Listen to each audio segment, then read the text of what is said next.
quelles sont les résolutions que nous devons prendre en ces temps de la fin? Nous vivons des temps vraiment graves. Nous sommes dans les temps de la fin. Et en ce début d'année, nous prenons de bonnes résolutions. Chers chrétiens, les années passent, les jours aussi. Vas-tu rester un chrétien banal ou un chrétien exceptionnel que Jésus cherche parmi tant d'autres sur cette terre de péché? C'est ce que nous allons examiner dans quelques minutes. Comment faire justement pour ne pas être un chrétien ordinaire, mais être un chrétien exceptionnel que Jésus recherche dans cette génération. Prions le Seigneur pour qu'il nous guide dans cette réflexion.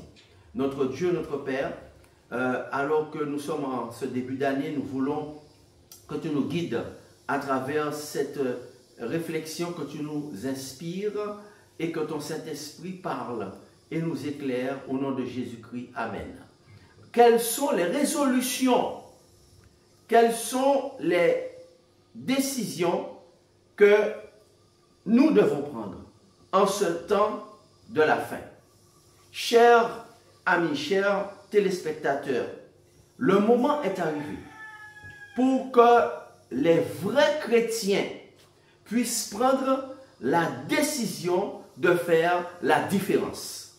Connais-tu la date de ta mort? Connais-tu le jour où Jésus-Christ va apparaître sur les nuées? Non. Donc, nous devons être prêts pour ces dames. Nous devons être prêtes, car nous sommes arrivés plus près de son retour que lorsque nous avons cru. Jésus attend de toi que tu puisses prendre des résolutions, des décisions pour ta vie. Il n'est pas un dictateur pour te forcer, mais il est ton sauveur et ton Seigneur. Et il veut que tu sois dans son royaume avec lui parce qu'il t'aime. C'est son grand amour pour nous qui fait qu'il nous parle aujourd'hui et qu'il veut nous sauver. Il veut que nous soyons dans son royaume. Le cri a commencé. Le criblage est en cours. Le cri a commencé. Le Saint-Esprit est en train de marquer ceux qui sont sauvés. Alléluia. Le Saint-Esprit est en train de sauver ceux qu'il visite, ceux qui sont prêts à recevoir son sceau. Alors, sur quels critères seras-tu sélectionné? Sur quelle base seras-tu marqué par le Saint-Esprit? Nous allons voir 3 résolutions que tu dois prendre. Nous allons voir 3 résolutions à prendre parce que Dieu veut te sauver. Dieu t'aime. Alors, Dieu recherche. Premièrement, nous allons voir ces 3 résolutions que tu dois prendre. La première résolution, c'est que Dieu recherche premièrement de vrais adorateurs, qu'il adore en esprit et en vérité. Et je dis gloire à Dieu pour cela. Donc, la première résolution pour cette année, la première et la plus importante, et pour le reste de cette vie, c'est d'être résolu, de prendre la décision d'être un vrai adorateur. En effet, Chers chrétiens, Jésus te dit ceci. Jésus déclare, tu m'as accepté, certes, mais m'adores-tu de la manière dont je veux que tu le fasses? Le Seigneur Jésus nous dit aujourd'hui que nous l'avons accepté. Mais est-ce que tu m'adores, dit Jésus, de la manière dont je veux que tu le fasses? Qu'est-ce que cela signifie? Si tu m'adores avec des péchés non confessés, penses-tu que je vais entendre et accepter cette adoration? L'adoration que je recherche, dit Jésus, c'est en esprit et en vérité. Comment? Poses-tu la question, est-ce que je suis dans la vérité? Jésus est le chemin, la vérité et la vie. Je dois me poser la question et me demander, est-ce que je suis dans la vérité? Ai-je Jésus dans ma vie? M'adorer en vérité, dit Jésus, veut dire que je dois prendre Jésus comme roi des rois et Seigneur dans ma vie. Qu'est-ce que cela veut dire, adorer Jésus en vérité? Cela signifie que je dois abandonner d'adorer les rois terrestres et prendre Jésus comme mon roi et mon Seigneur. Et je dis gloire à Dieu pour cela. Alors, quels sont les rois terrestres que nous devons abandonner? La première résolution que nous devons prendre, nous lisons cela dans Matthieu. Jésus parle dans l'évangile de Matthieu au chapitre 16 et le verset 24. Jésus dit à ses disciples, « Si quelqu'un veut venir après moi, qu'il renonce à lui-même et qu'il se charge de sa croix et qu'il me suive. » Donc par conséquent, le premier roi terrestre, c'est le moi. Le premier adoré, Jésus en vérité. Ça veut dire vivre dans la vérité. Ça veut dire abandonner le fait que, eh bien, je sois mon propre roi. En effet, cela veut dire que renoncer à soi-même. Qu'est-ce que ça veut dire renoncer à soi-même? Voilà une déclaration très importante. Renoncer à soi-même signifie que si le moi me dit, si je me dis à moi-même que j'aimerais m'habiller de telle ou telle façon pour adorer Dieu. Ah, je sens que j'aurais bien aimé m'habiller de cette manière pour adorer Dieu. Nous devons faire taire le moi et poser plutôt la question au roi Jésus, par le Saint-Esprit bien sûr, s'il est d'accord que je puisse porter ce vêtement. En réalité, nous sommes en relation avec Jésus. Jésus a dit que ce ne sont pas ceux qui me disent Seigneur, Seigneur qui rentreront dans le ciel, mais ce sont ceux qui font la volonté de mon Père qui est dans les cieux. Ce qui signifie qu'il a dit, après je ne vous ai point connu. Ceux qui ne sont pas rentrés, il dit, je ne vous ai point connu. Donc, il faut avoir cette connaissance de Jésus, c'est-à-dire connaître Jésus en grec veut dire avoir une relation personnelle. Donc, prier Jésus qui nous répond par le Saint-Esprit. Et nous disons, Seigneur, j'aimerais acheter tel vêtement, j'aimerais mettre tel vêtement, j'aimerais m'habiller de telle manière pour venir t'adorer. Mais comme je suis un humain, comme ce n'est pas je ne suis pas mon propre roi, je ne suis plus le maître de ma vie. Avant mon baptême, avant ma conversion, je faisais ce que je désirais, ce que j'avais décidé, ce que je voulais. Mais maintenant, je veux te plaire parce que je sais que je ne suis pas le créateur, mais je suis une créature. Alors Seigneur, est-ce que tu es d'accord avec la manière dont je m'habille pour t'adorer? Est-ce que tu es d'accord avec la manière dont je me coiffe, la manière dont je me coiffe pour t'adorer, la manière dont je me mets, tout ce que je mets sur moi, toutes les choses que je mets sur mon visage pour t'adorer? Est-ce que tu es d'accord avec cela? Alors, nous devons faire taire le moi et poser la question au roi Jésus. C'est cela, adorer Jésus en vérité. Parce que la Bible dit, Jésus déclare, je suis la vérité. Est-ce que c'est moi qui suis la vérité? Est-ce que c'est toi qui es la vérité? Ou est-ce que c'est Jésus qui est la vérité? Si c'est Jésus qui est la vérité dans ta vie, dis Seigneur Jésus, est-ce que je t'adore en vérité, c'est-à-dire selon toi et non pas selon moi ou selon l'opinion commune, mais selon toi, Seigneur Jésus.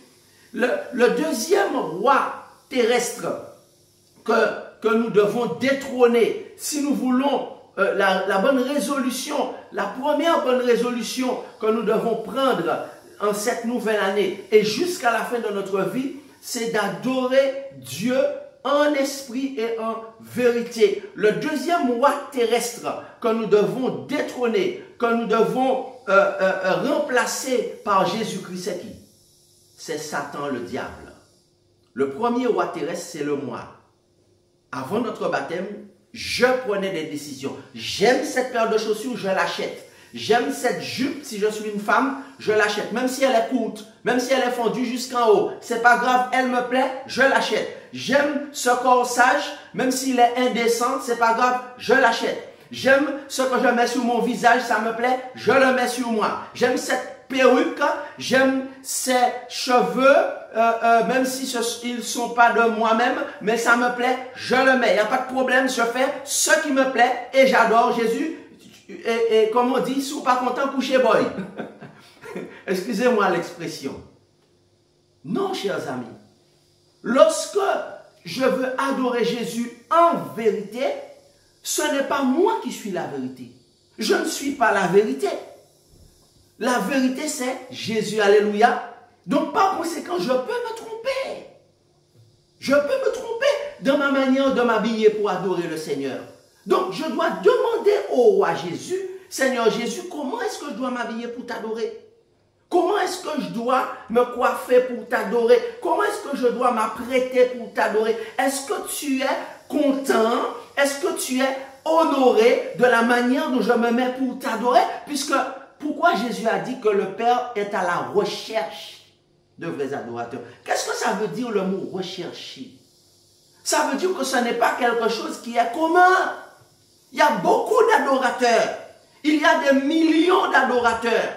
Il y a des milliards d'adorateurs. Mais parmi ces milliards, le Père est à la recherche. Et il cherche non pas un chrétien banal, non pas un chrétien lambda, mais il cherche un chrétien exceptionnel qui adore Dieu en esprit et en vérité. C'est ce que dit Jésus-Christ. Ce n'est pas Paul qui le dit, alléluia.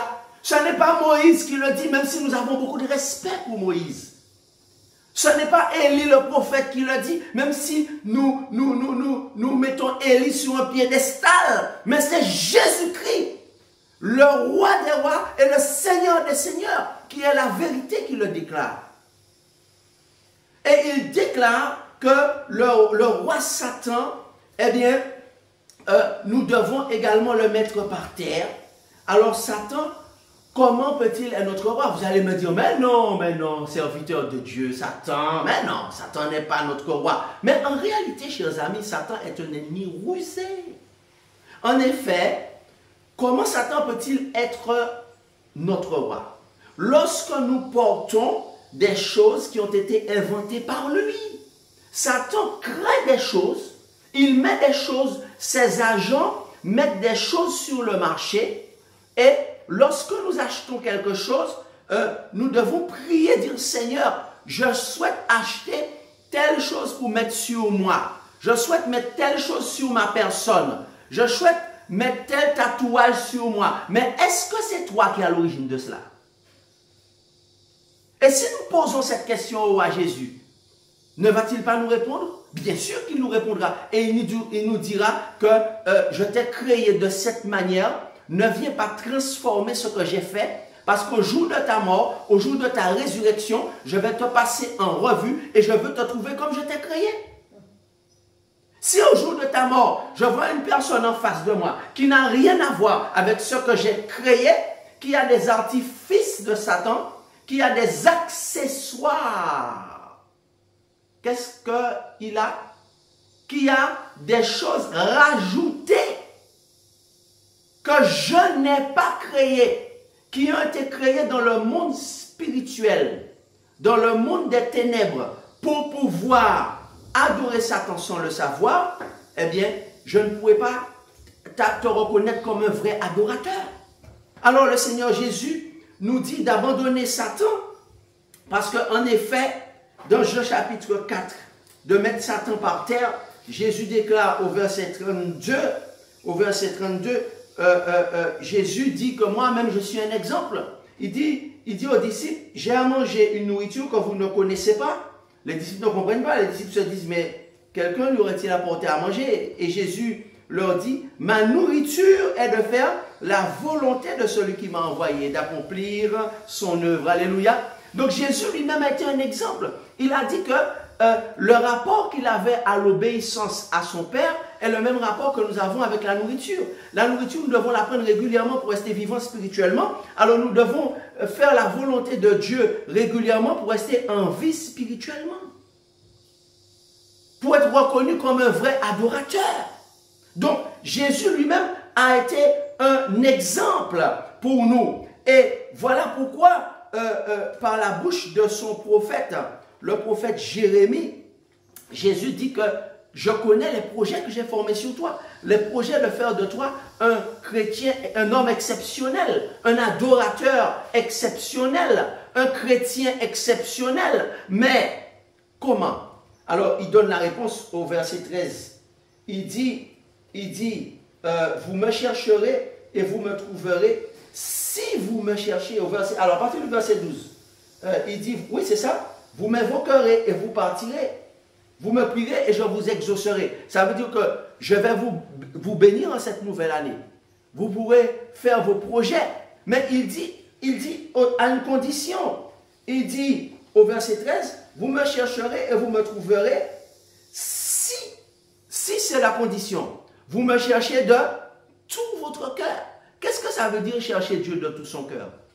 Ça veut dire prier Dieu, non pas être un adorateur banal, mais prier Dieu pour que Dieu puisse nous montrer comment il est.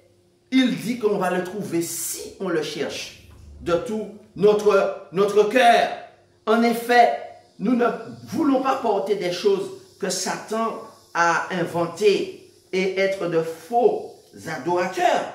Alors, il déclare ceci encore dans la lettre aux Éphésiens, au verset 2, il montre comment sont les faux adorateurs, comment nous étions avant de choisir Jésus comme notre roi.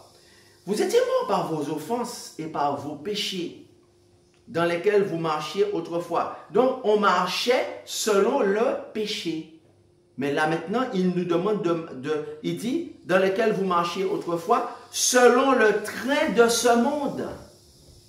Selon le train de ce monde. Le monde est un train qui roule à grande vitesse. C'est un TGV, un train qui roule à grande vitesse, mais vers quoi? Vers l'apocalypse. C'est-à-dire vers la fin, vers la destruction. Il dit, vous étiez morts par vos offenses, et vous, dans lesquels vous marchiez autrefois, selon le train de ce monde, vous marchiez selon le prince de la puissance de l'air, par de l'esprit qui agit maintenant dans les fils de la rébellion. Il dit que Satan est un esprit qui agit dans les fils de la rébellion, selon le train de ce monde. Donc on s'habillait selon le train de ce monde. On se coiffait selon le train de ce monde. On s'apprêtait selon le train de ce monde. On achetait des choses selon le train de ce monde. Mais maintenant, il dit, vous marchiez autrefois. Mais il continue en disant, nous tous aussi, nous étions de leur nombre, nous vivions autrefois selon les convoitises de notre chair. Ce linge-là me plaît, je l'achète sans savoir s'il plaît à Dieu, accomplissant les volontés de la chair et de nos pensées. Je m'habille comme ça pour adorer parce que ça me plaît, n'est-ce pas?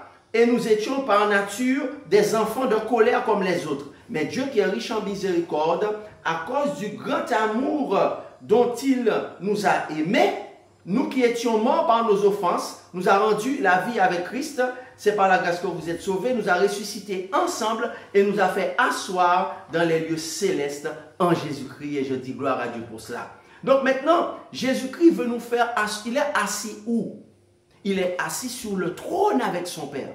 Donc, il dit que maintenant, Jésus nous a fait asseoir avec lui sur le trône. Ça veut dire que nous sommes devenus des princes et des princesses. Et est-ce que vous voyez les têtes couronnées où les princes et les princesses s'habillaient n'importe comment? Non, surtout dans les grandes cérémonies. Ils ont ce qu'on appelle le protocole. Même les rois de ce monde qui sont terrestres ont un protocole dans les grandes cérémonies. Alors, et qu'en est-il du grand roi des rois et du seigneur des seigneurs? Il y a aussi un protocole à respecter lorsque l'on vient en sa présence pour l'adorer. Parce que nous sommes dans le temps de la fin. Jésus est à la porte et le Père recherche de vrais adorateurs. Il dit que nous sommes assis dans les lieux célestes avec lui. Ça veut dire que nous sommes des princes et des princesses. Tu es une princesse. Tu ne peux pas t'habiller comme une vulgaire. Tu ne peux pas t'habiller comme quelqu'un de banal, comme quelqu'un d'ordinaire. Tu es un prince. Tu ne peux pas t'habiller comme un banal de ce monde. Il faut savoir quelle est ton identité. Il faut savoir qui est ton Père céleste. Alléluia. C'est ce qu'il nous a dit dans Éphésiens 1, verset 6. Ma vie doit refléter de la vérité qui est en Jésus. Nous devons rentrer en nous-mêmes et confesser nos péchés et prendre la décision de les abandonner. Jésus, qui est la vérité, a dit à la femme, va et ne pêche plus. Jésus ne l'a pas condamné. Mais Jésus lui a dit, va, tu peux partir, je ne te condamne pas. Mais il lui a dit aussi, ne pêche plus. Si je n'ai pas l'intention d'abandonner mes péchés mignons, si je n'ai pas l'intention d'abandonner les péchés que seul moi je connais, si tu n'as pas l'intention d'abandonner tes péchés mignons, comment puis-je dire j'adore Dieu en vérité? Comment puis-je dire j'adore Dieu en vérité? Car Jésus dit, je connais la fin avant le commencement. Je ne vais pas accepter cette adoration, dit Jésus, qui n'est pas basée sur la vérité.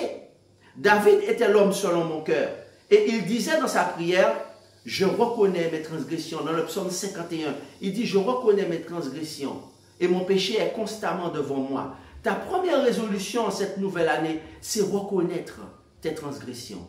C'est prier, demander à Dieu, est-ce que tu l'adores en vérité? Est-ce que la manière dont tu t'habilles pour aller à l'église, est-ce que la manière dont tu te coiffes, est-ce que la manière dont tu t'apprêtes, est-ce que Dieu accepte les choses de Satan que tu mets sur toi ou que tu as prises? Peut-être que ça te choque, mais il faut être comme David et reconnaître tes transgressions si tu veux être reconnu comme une vraie adoratrice. Chère jeune fille, chère chantre, toi qui diriges la louange, cher responsable de la louange, cher responsable de chœur, responsable de la musique de ton église, il faut reconnaître tes transgressions, il faut reconnaître ton état. Et David dit, je reconnais mes transgressions, car mon péché est constamment devant moi. Il reconnaissait ses péchés et il me demandait, dit Jésus, de le purifier, afin qu'il soit pur. Il abandonnait ses péchés. David savait que de lui-même, il ne pouvait y arriver. Il disait, lave-moi, psaume 51, et je serai plus blanc que la neige. Donc si tu veux, dit Jésus, Jésus te dit aujourd'hui, si tu veux m'adorer en vérité, tu dois reconnaître et avouer tes péchés. Tu dois les abandonner avec l'aide de mon Saint-Esprit. Ensuite, prends Jésus-Christ comme roi des rois et Seigneur des seigneurs dans ta vie. Lui qui est la vérité, il va demander à son Père de nous donner l'esprit de vérité qui nous conduira dans toute la vérité. Amen. Alors, le Seigneur nous dit qu'il nous appelle à être saints. Il nous appelle à l'adorer en esprit et en vérité, c'est-à-dire à être un saint, car Dieu lui-même, il est saint. Il a dit, vous serez saints, car je suis saint. Prenez cette résolution, qui est la première, la plus importante, pour que Jésus vous accepte comme un vrai adorateur.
Change-le.